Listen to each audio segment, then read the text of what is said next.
Number 5. Sabawaelnu. Also known as the halfway people or water people in English.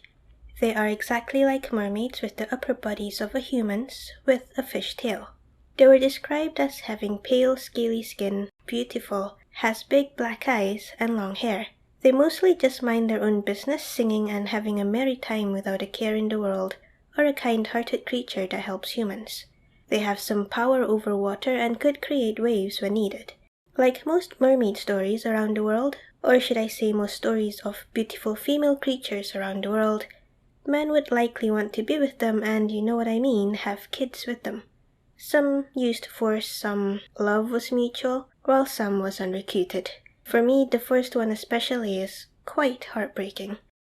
Number 4. Skinwalkers.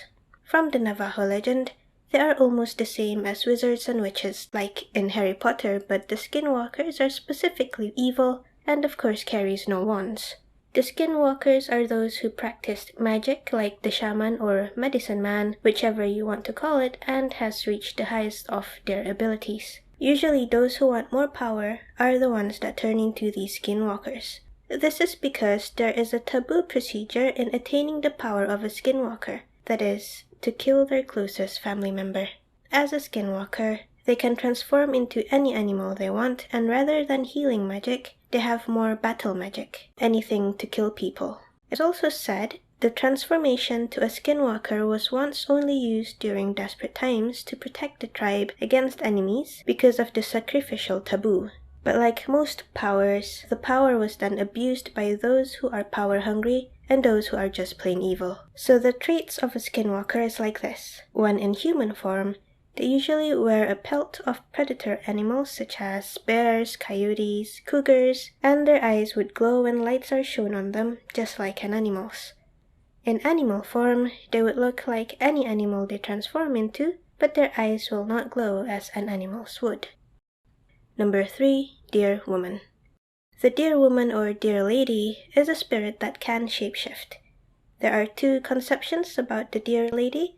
One is that she is a benign spirit that might help women by giving her blessings to become fertile, while another version of the Deer Lady is that it is a benevolent spirit that seduces men and leads them to their deaths. In various folklore, the Deer Lady is often described as a beautiful woman but with deer hooves and beautiful deer-like brown eyes, while other times they appear like an old woman or even a deer. Then, some even depict the Deer Lady as half human on top and white-tailed deer for its lower half of its body. All in all, a woman with deer features. There is a story in Oklahoma where the Deer Woman would trample people to death under her hooves. It is said that the Deer Woman is a spirit that was a rape victim who was also killed. So her trampling people to death was her way of revenge. Number 2. Mishipeshu, also known as the Underwater Panther. This creature always lived near water such as creeks, rivers, or lakes. They would lie in wait like a cat waiting for their prey in a distance and pounce at them while dragging them toward the body of water just to drown them. The description of the creature varies from tribes to tribes, with some saying it's the size of a mountain lion, while some say they are truly humongous. But of course they are said to have cat features, some scales on its body, and a long tail.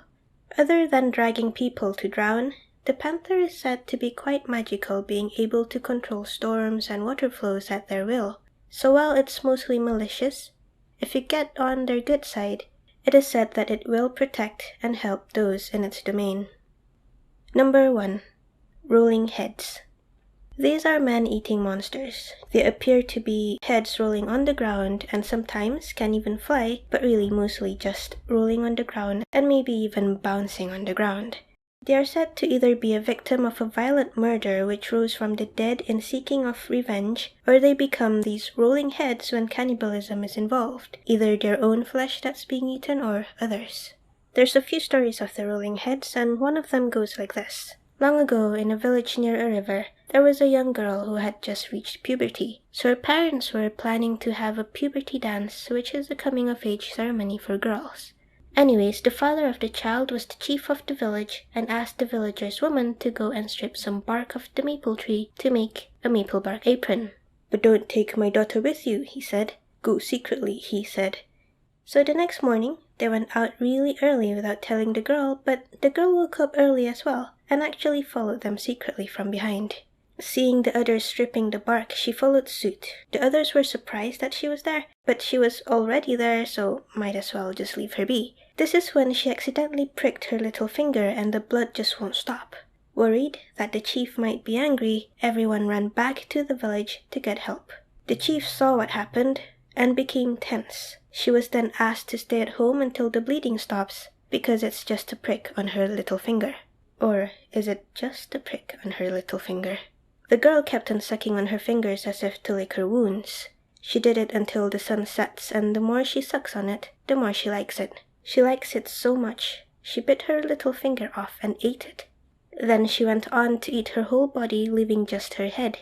Turning into an evil spirit, she bounced and rolled out of her home and started devouring everyone who crosses her path. Until one day, she saw a man sitting across the river near a rope bridge. She decided to cross the river, and while she was crossing the bridge, to get to the man, so she can devour him, the man swiftly went to the edge of the bridge, cut the rope, and she fell into the river together with the bridge.